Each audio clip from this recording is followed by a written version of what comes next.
नीतीश कुमार ने ईओडब्ल्यू को आदेश दे दिया है कि भाई जो मेरी आंखों का जो तारा है, मेरा जो दुलारा है, मेरा जो स्वजातीय है ना, जो कुर्मी शहजादा है रंजीत कुमार सिंह, उसको हाथ नहीं लगाने का है। इसके करीबियों की गिरफ्तारी हो गई है। और इतना ही नहीं, जब से ये मामला खुला है ये बंदा सबूत नष्ट कर रहा है। 5-6 रोज़ पहले इसने अपनी कोचिंग इंस्टीट्यूट का जो फेसबुक पेज था उस फेसबुक पेज को डिलीट कर दिया कि ये जो बंदा पकड़ा है राजस्व अधिकारी अररिया का, ये भी कहीं ना कहीं मिशन 50 से किसी न किसी रूप में जुड़ा हुआ था। ये जांच का विषय है। अगर वो जुड़ा हुआ था तो फिर ये बात बहुत गंभीर हो जाती है। लेकिन सीबीआई के साथ एक प्लस पॉइंट ये है, एक अच्छी बात है कि वो राज्य सरकार के, नीतीश सरकार के अधीन नहीं है। ईओडब्ल्यू तो देखिए बिहार पुलिस की एक इकाई है। वो ईओडब्ल्यू वाले फिर जाते हैं, फिर नीतीश को सल्यूट मारते हैं, फिर आते हैं, फिर इन्वेस्टिगेशन करते हैं। तो उनमें औकात ही नहीं है कि वो इसमें रंजीत सिंह पर हाथ डालेंगे, क्योंकि रंजीत सिंह पर हाथ डालने का मतलब है कि नीतीश कुमार पर हाथ डालना। तो नीतीश कुमार को यदि आप सुशासन में राक्षस मान लीजिए तो ये रंजीत सिंह तोता है ना। रंजीत सिंह पर यदि ईओडब्ल्यू हाथ डाल देगी तोते पर, तो राक्षस की तो हालत पतली हो जाएगी। आप देख रहे हैं लाइव बिहार, मैं आपके साथ रूपम। बीपीएससी पेपर लीक मामला क्या हुआ इसके लिए लगातार सभी लोगों के जहन में ये सवाल उठ रहा है कि आखिर इतने दिन बीत गए लेकिन अभी तक जो मेन जो आदमी है जिसके यहाँ से पेपर लीक हुआ है उसका पता क्यों नहीं लगा पाई सरकार। आखिर प्रशासन इतना देर क्यों लगा रही है। जो पीटी का एग्ज़ाम देने के लिए, जो बीपीएससी के पीटी का एग्ज़ाम देने के लिए जो बैठे हुए हैं बच्चे, वो लोग लगातार ये सोच रहे हैं और काफ़ी समस्याओं का भी सामना उन्हें करना पड़ रहा है। चलिए, आज हम पूर्व आईपीएस अमिताभ दास के पास फिर से आए हैं और यह जानते हैं कि आखिर ऐसा क्यों हो रहा है। क्योंकि कहा जा रहा है कि जो जहाँ से पेपर लीक हुआ है उसके नहीं पकड़ा जा रहा है, लेकिन जो पेपर को जो सॉल्व किया है, सॉल्वर को पकड़ा जा रहा है। सर, लाइव बिहार में आपका स्वागत है। मैं फिर से आज आपके पास आ गई हूँ आपको कष्ट देने के लिए। Thank you. नहीं, कष्ट की कोई बात नहीं है, तो सच बोलने के लिए मैं हमेशा तैयार हूँ। सर, अभी जो मामला जो आप सुन ही रहे हैं, देख ही रहे हैं, क्या कहेंगे आप इस पे?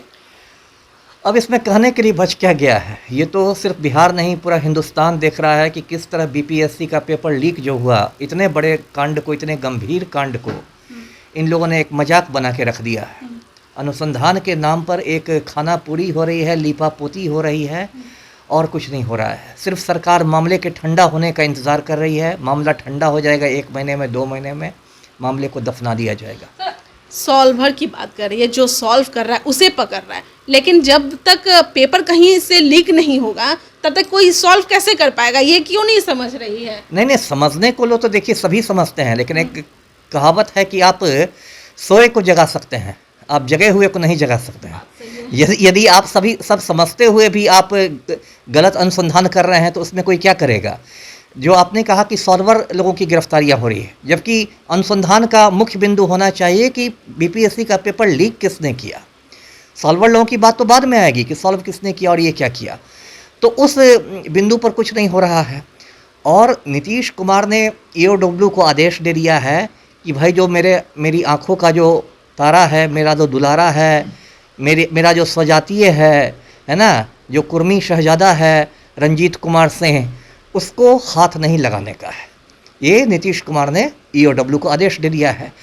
अब इतने सारे सबूत मिल रहे हैं रंजीत सिंह के खिलाफ, उसका आचरण इतना संदिग्ध हो रहा है कि ये गुजरात कैडर का बंदा आके बिहार में बैठ गया है।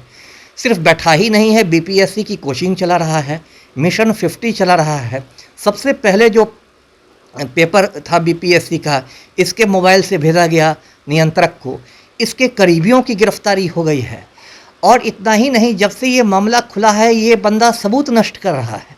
5-6 रोज़ पहले इसने अपनी कोचिंग इंस्टीट्यूट का जो फेसबुक पेज था उस फेसबुक पेज को डिलीट कर दिया।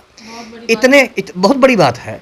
तो ऐसा लग रहा है कि ईओडब्ल्यू ने इसको पूरी फुर्सत दे दी है कि तुम फुर्सत में सारे सबूत नष्ट कर दो। पहले सबूत नष्ट हाँ, कर दो, फिर मैं तुम्हारे पास आऊँगा, तब मैं कहूँगा कि कुछ मिला नहीं। बिल्कुल। तो अब इस पर क्या कहूँगा मैं, ये तो एक नापाक गठजोड़ है। और सबसे दुख की बात है कि इस गठजोड़ की वजह से बिहार में लाखों लड़के लड़कियों का भविष्य जो है वो दांव पर लग गया है। कोई अधिकारी बनने के लिए आप जानती हैं कितनी मेहनत करता है। साधारण पृष्ठभूमि के लड़के लड़की आते हैं, कोई किसान का बेटा है, कोई किसी की बेटी है, गाँव से लोग आते हैं। आप जानते हैं एक आम बिहारी की स्थिति क्या है जी। अररिया में जो पकड़ा गया है सर, वो क्या है? उसे मतलब सॉल्वर ही है? जो प्रेस विज्ञप्ति जो मैंने देखा था आर्थिक अपराध इकाई का, उसके मुताबिक उसने कहा है कि उसने उससे मुलाकात की, इससे मुलाकात की, ये किया वो किया। ऐसा लगता है कि वो सॉल्वर है, लेकिन मुझे एक जानकारी है, ये भी जांच का विषय है कि ये जो बंदा पकड़ा है राजस्व अधिकारी अररिया का, ये भी कहीं ना कहीं मिशन 50 से किसी न किसी रूप में जुड़ा हुआ था। ये जांच का विषय है। अगर वो जुड़ा हुआ था तो फिर ये बात बहुत गंभीर हो जाती है। सुनने में आ रहा है कि उसने भी एग्जाम दिया था। हाँ, एग्जाम में बैठा। तो ये बात देखिए बहुत गंभीर होती जा रही है। तो इसलिए मैंने कहा, मैं शुरू से कह रहा हूँ कि ये घोटाला नहीं है, ये महा घोटाला है। मध्य प्रदेश में एक व्यापक घोटाला हुआ था सरकारी नौकरियों का, ये उससे भी बड़ा है। और ईओडब्ल्यू ने मजाक बना के रख दिया। बताइए, अब तक मेरा बयान नहीं दर्ज हुआ है। मैं एक जिम्मेदार नागरिक हूँ, खुद मैं 24 बरस तक मैं आईपीएस रहा हूँ, सीनियर पदों पर रहा हूँ, आईजी के रैंक पर रहा हूँ, इतने जिलों का एसपी रहा हूँ। मैं बार बार कह रहा हूँ कि भाई ये हुआ है वो हुआ है। ईओडब्ल्यू वाले मेरा बयान दर्ज करने क्यों नहीं आ रहे हैं? मेरा बयान केस डायरी में क्यों नहीं दर्ज हो रहा है? उनको सच्चाई से इतने भयभीत क्यों है, ये मेरी समझ में नहीं आ रहा है। मैं पटना राजधानी में रह रहा हूँ, ऐसा भी नहीं कि मैं कोई उत्तरी ध्रुव दक्षिणी ध्रुव पर मौजूद हूँ। 15 मिनट समय निकाल के ईओडब्ल्यू वाले मेरे पास नहीं आ रहे, मेरा बयान नहीं दर्ज कर रहे हैं। तो किस तरह से लीपापोती हो रही है, ये आप के दर्शकों को समझना चाहिए। तो आप कह रहे हैं जिस तरह से कि नीतीश कुमार के आंखों का तारा है, दुलारा है, इसकी वजह से वो नहीं पकड़ा जाएगा। तो जब तक नीतीश की सरकार रहेगी, नीतीश कुमार की सरकार रहेगी, तो तब तक तो ऐसे ही होते रहेगा। बिल्कुल, इसलिए मैंने वो रहेंगे तब तो। बिल्कुल बिल्कुल, इसलिए मैंने राज्यपाल को जो चिट्ठी लिखी थी 8 मई को ही, उसमें मैंने सीबीआई जांच की मांग की थी। सीबीआई भी कोई परफेक्ट एजेंसी नहीं है, उसमें भी बहुत खामियां हैं। लेकिन सीबीआई के साथ एक प्लस पॉइंट ये है, एक अच्छी बात है कि वो राज्य सरकार के, नीतीश सरकार के अधीन नहीं है। तो कम से कम उस हद तक वो आज़ादी के साथ काम कर सकता है। सभी लोग सीबीआई की मांग कर रहे हैं। हाँ, और अभी जो स्थिति है, आप ईओडब्ल्यू तो देखिए बिहार पुलिस की एक इकाई है। वो ईओडब्ल्यू वाले फिर जाते हैं, फिर नीतीश को सल्यूट मारते हैं, फिर आते हैं, फिर इन्वेस्टिगेशन करते हैं। तो उनमें औकात ही नहीं है कि वो इसमें रंजीत सिंह पर हाथ डालेंगे, क्योंकि रंजीत सिंह पर हाथ डालने का मतलब है कि नीतीश कुमार पर हाथ डालना। हम लोग बचपन में पढ़ी कथाओं में पढ़ते थे कि राक्षस जो रहता था उसकी जान किसी तोते में रहती थी, और राजकुमार तोते की गर्दन मरोड़ता था तो उधर राक्षस की मौत हो जाती थी। तो नीतीश कुमार को यदि आप सुशासन में राक्षस मान लीजिए, तो ये रंजीत सिंह तोता है ना। रंजीत सिंह पर यदि ईओडब्ल्यू हाथ डाल देगी तोते पर, तो राक्षस की तो हालत पतली हो जाएगी, पूरी सरकार गिर सकती है।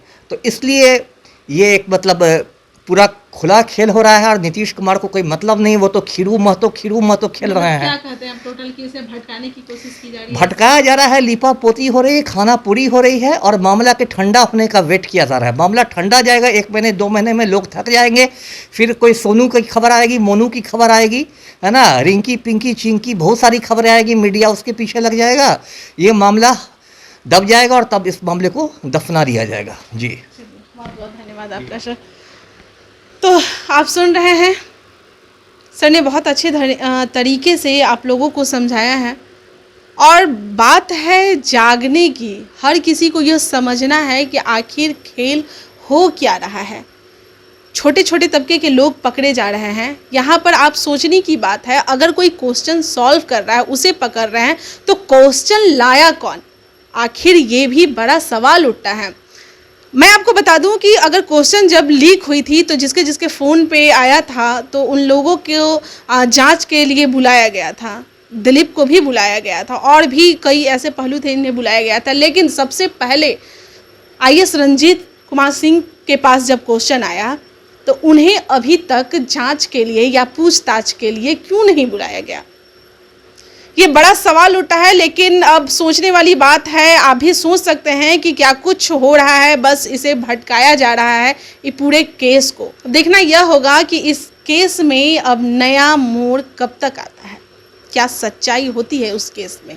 चलिए, फिलहाल के लिए बने रहें लाइव बिहार के साथ। जैसे ही अपडेट कुछ और भी होता है बीपीएससी लीक मामला में, मैं आपके पास फिर से हाजिर होती हूँ। लाइव बिहार यूट्यूब पर सब्सक्राइब और फेसबुक पर लाइक जरूर करें।